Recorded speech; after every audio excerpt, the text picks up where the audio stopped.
2 senators, 1 paragraph, and a bill that's been frozen for 11 months just moved. This week, a Republican and a Democrat, Thom Tillis and Ruben Gallego, did the one thing almost nobody in Washington believed they could pull off. They took the single most toxic paragraph in the entire Clarity Act, the one that's been strangling this bill from day one, and they rewrote it. Together, across the aisle. And then they sent it straight to the president's desk. And here's what's actually inside it, the real version, not that fake screenshot floating around. Their fix lets state attorneys general enforce the ethics rules on federal officials, instead of locking all of that power inside one federal agency. That is the exact thing Democrats have been demanding for 11 straight months. It might be the key that unlocks the whole thing. Now stop and look at the clock.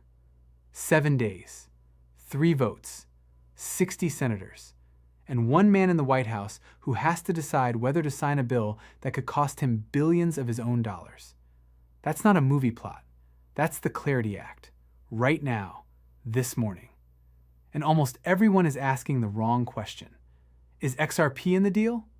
Here's what nobody's telling you. XRP was never the fight. XRP is already sitting inside the one part of this law that actually matters, the commodity bucket. The thing jamming everything up has nothing to do with XRP.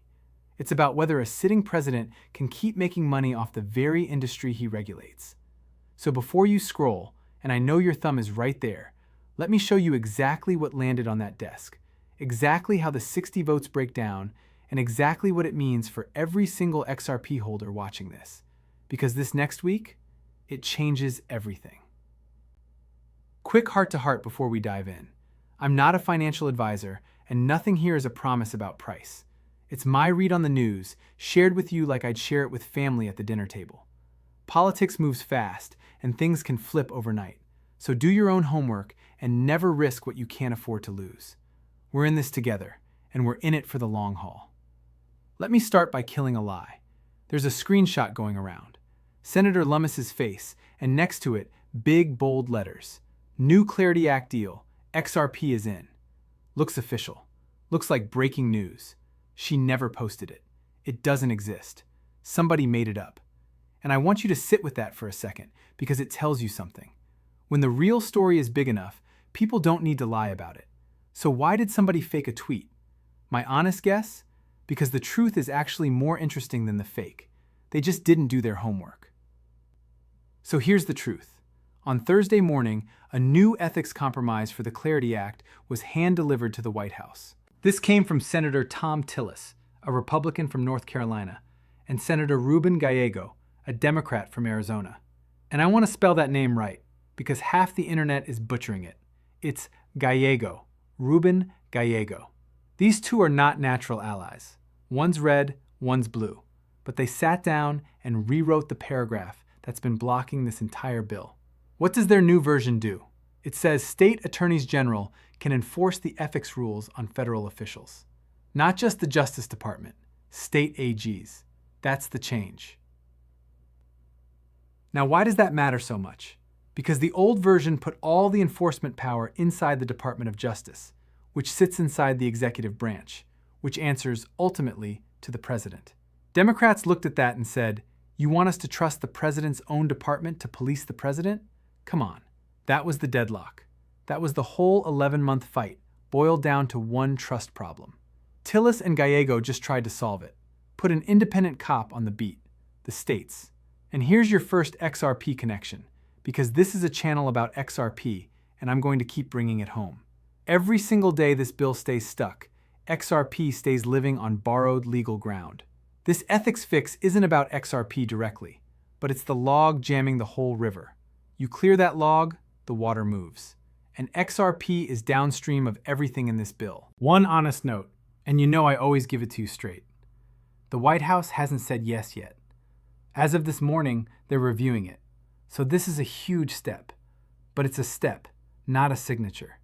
Keep that clear in your head, and you'll be smarter than 90% of the people commenting online. Hold on, because the next part is where it gets personal for the president himself. Let me take you back so this makes sense. When they started working on the Senate version of this bill, it was around 300 pages. Today, It's pushing 700. That's more than double. And here's the part people get wrong. They think all those extra pages were Republicans stuffing the bill. Nope. Opposite, actually. Most of those new pages went in at the request of Democrats. Read that again. The bill got more bipartisan, not less. They added anti-money laundering rules. They added illicit finance safeguards. They pulled in law enforcement provisions. This thing went from a market bill to a bill that a lot of law enforcement groups actually got behind, because their concerns got written into the text. So when you hear the Democrats are just dragging their feet, that's lazy. The real story is messier and, honestly, more hopeful. A lot of the delay produced a genuinely stronger bill. That's not wasted time. That's construction. But one paragraph refused to get solved, the ethics one, the conflict of interest one. Here's why it's a landmine. This provision is aimed at stopping senior government officials, up to and including the president, from personally profiting off the crypto industry they're supposed to regulate. And President Trump has significant crypto business interests. So this paragraph isn't abstract to him. It's his wallet. That's why every other fight got settled and this one didn't. You can compromise on definitions. It's a lot harder to compromise on somebody's money. And this is where XRP holders need to zoom out. Because you've been waiting on this bill for what feels like forever, and it's easy to get frustrated. But the thing holding it up was never XRP. It was never Ripple. It was never some technical problem with the token. It was a political fight about one man's finances. XRP got stuck in the elevator with a completely different argument. The good news buried in that? The moment they solved the ethics paragraph, there's very little standing between this bill and a vote. The rest of the House is basically built. They're arguing over one door. Now here's the question that decides everything, and it lands on one desk. Let me keep it 100 with you. Everything now runs through one person. The compromise is written, it's delivered. State AGs get enforcement power. Democrats get the independence they asked for. On paper, it's a deal. But it only becomes real if the White House says yes. And that's where it gets genuinely tense, because this new language is designed to limit exactly the kind of crypto money making the president has been doing. Think about the position he's in. Reporting suggests crypto has become one of the biggest earners across his business world, bigger than a lot of his traditional ventures. I'm not going to throw around exact dollar figures like they're gospel, because the numbers people quote get shaky fast. But the direction is not in dispute. This is real money, and this bill puts real limits on it. So the question of the week, maybe the question of the whole year for crypto, is brutally simple. Will he sign something that ties his own hands? And I'll be straight with you. I don't know. Nobody does. There's a case for yes. He made big promises to his base. The midterms are coming, and passing the first real crypto law in American history would be a genuine win he could point to. There's a case for no. No one likes signing away their own upside. That tension right there, that's the entire ballgame. Not XRP's technology, not Ripple's roadmap. One signature.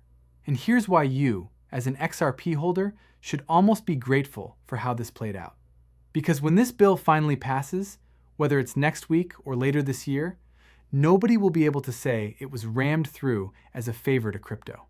It'll have survived a fight over the president's own money and come out the other side with independent enforcement baked in. That makes it stronger, harder to attack, harder to unwind. And everything XRP is standing on gets more solid the tougher this law is. Quick gut check, and I actually want your answer in the comments. Yes or no? Do you think President Trump signs off on ethics language that limits his own crypto earnings before the August 7th recess? Just type yes or no. I read these, and I'm genuinely curious where this community lands, because even the experts are split down the middle. Because here's the part nobody wants to say out loud, the actual math. All right, let me put the scoreboard on the wall, because hype is fun, but numbers are honest.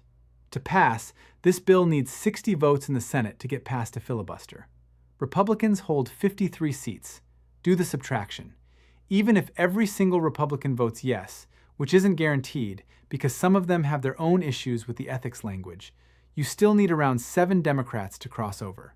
7 Democrats. That's the whole game. And it's not just one vote.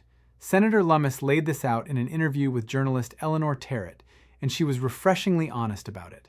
She said they've got maybe one more week in Washington, and to pass this, you don't take one vote, you take three. A motion to proceed, then cloture, then final passage. And if senators are allowed to offer amendments, those votes squeeze in there too. 3+ votes, 1 week, and a Senate that's also juggling government funding, a stack of nominations, and sanctions legislation. Lummis said it plainly, hard to fit all that into 1 week. Not impossible, but hard. Now here's the part I find fascinating. The Senate Majority Leader, John Thune, has publicly said he doubts they can finish this before the recess. Out loud, on the record. But watch what he does instead of what he says.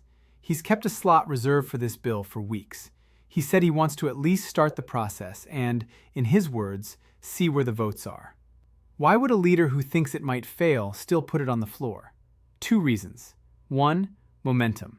You get the machine moving and sometimes the votes appear. 2, the record. He wants every senator on the record, yes or no, so voters know exactly who stood where going into the midterms. That's not defeat, that's pressure. And pressure is how bills that can't pass suddenly pass. For XRP, here's the takeaway. Even a procedural vote that starts the clock is progress you couldn't buy a month ago. This bill went from dead-on-arrival talk to a finalized ethics compromise sitting on the president's desk. The trend line is going the right direction, even when the headlines wobble. And that brings us to the biggest myth of all, the one in that fake tweet. Let me clear up the thing that fake screenshot was trying to say. XRP is in the deal. Here's the truth, and it's better than the hype. XRP doesn't need to get added to anything. XRP is already sitting inside the part of this law that matters most, the digital commodity bucket. Back on March 17th, the SEC and the CFTC jointly classified XRP as a digital commodity, right alongside Bitcoin, Ether, and Solana. So legally, today, XRP is treated like a commodity. Sounds settled, right? Here's the crack in the foundation. That classification is an interpretive release. It's a decision by the current regulators. And what one regulator decides, the next one can undo. A future administration, a new SEC chair with a different philosophy, could rewrite that with the stroke of a pen. No vote, no Congress, gone. I've said this before, and I'll say it every time, because it's the most important idea in this whole space. Regulatory guidance is a sandcastle. It looks solid on a sunny day, but the next administration is the tide, and the tide erases sandcastles. Law is different. Law is concrete. That's what the Clarity Act does for XRP. It takes that commodity status and pours it into federal statute. It moves XRP's oversight to the CFTC, the same agency that regulates gold, oil, and wheat, and it locks it there in a way no future chair can casually reverse. XRP holders have spent a year being told the legal fight is over. In one sense, yes. In the sense that actually protects you long-term, not until it's law. And this is why Ripple's own leadership has been pushing so hard. Brad Garlinghouse and Stu Alderoty have both been out front calling for this bill to pass, framing it exactly right, as a consumer protection bill with real enforcement teeth. When the people running Ripple are this loud, it's because the prize is this big. So what does concrete actually unlock? Deeper liquidity, because exchanges that stayed cautious can stop hedging. More room for institutions, because the ones sitting on the sidelines waiting for legal certainty finally get it. A stronger case for the XRP ETF products already live, and a firmer foundation under every real-world use. The cross-border settlement, the tokenized treasury work, all of it. Do I have a price target for you? No, that's not what I do, and anybody promising you a magic number is guessing. What I can tell you is that the ground XRP stands on goes from sand to stone the day this becomes law. And solid ground is where real value gets built. So let me bring it all the way home. I know the last year has tested you. The delays, the fake headlines, the any day now that turned into another month. I feel it too. But look at where we actually are this week. A Republican and a Democrat rewrote the impossible paragraph. It's on the president's desk. The majority leader is putting it on the floor even while doubting the clock. and XRP is sitting right inside the part of this law that matters most. That's not a story about a token that's losing. That's a story about a token that's early. The pain doesn't last forever. It never does. We're early. The foundation is being poured, and I'd rather be standing here with you, watching concrete set, than chasing whatever's already peaked. So do your part this week. You have more power than you think. And come back tomorrow, because this thing is moving day by day, and I'll be right here to walk you through every inch of it. This is Crypto with BHW, where we tell it straight, with heart.